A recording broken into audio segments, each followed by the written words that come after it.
ये एक छोटी सी चिड़िया की कहानी है जो सहरा के बीचों बीच तन्हा दुखों में लिपटी जिंदगी से हारी हुई बैठी थी।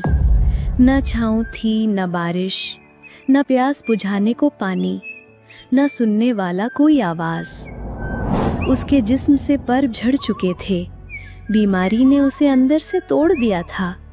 वो न उड़ सकती थी, न रो सकती थी, बस जिंदा थी एक साई की तरह। और दिल में एक सवाल बार बार गूंजता था, क्या मेरी जिंदगी हमेशा ऐसी ही रहेगी?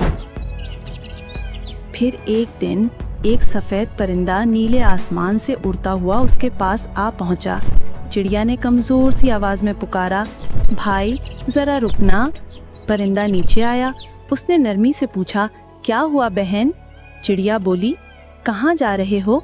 परिंदे ने आसमान की तरफ देखा और कहा, मैं जा रहा हूँ जन्नत, वहाँ जहाँ सिर्फ सुकून है, सिर्फ नूर है। चिड़िया ने लरसती आवाज़ में कहा, बस एक दरख्वास्त है, खुदा से मेरे बारे में पूछना कि कभी मेरे दुख ख़त्म होंगे। परिंदी ने सर झुकाया और वादा किया, मैं तुम्हारे लिए ज़रूर पूछूंगा।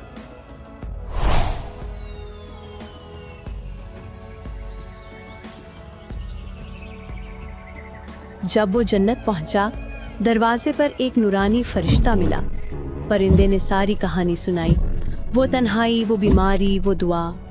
फरिश्ते ने गहरी आवाज़ में कहा, उसकी किस्मत में अब भी 10 साल का दुख लिखा है, ना कोई सुकून, ना खुशी। परिंदा काम गया, बोला, अगर मैं इसे ये सच बता दूंगा तो वो टूट जाएगी, क्या कोई और रास्ता नहीं? फरिश्ते ने खामोशी इख्तियार की, फिर आहिस्ता से कहा, उसे कहना हर हाल में बस एक जुमला दोहराती रहे, शुक्र है मेरे रब हर हाल में। यही उसकी आजमाइश है और यही उसका रास्ता है।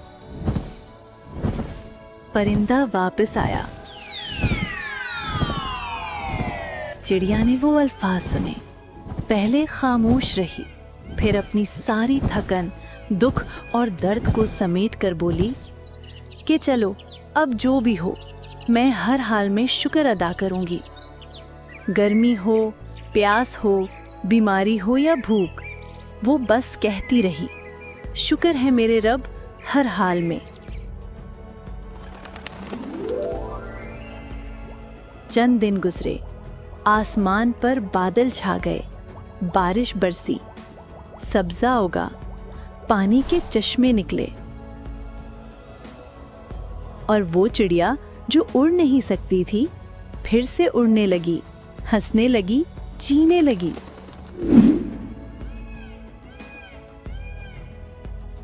जब वही परिंदा दोबारा आया, हैरान रह गया।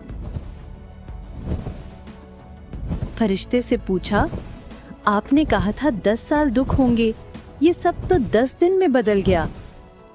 फरिश्ते ने मुस्कुरा कर कहा, हाँ, क्योंकि उसने शिकवा नहीं किया, बल्कि हर हाल में शुक्र किया। और जब कोई सच्चे दिल से शुक्र अदा करता है तो तकदीर लिखी हुई नहीं रहती, अल्लाह खुद नई किस्मत लिख देता।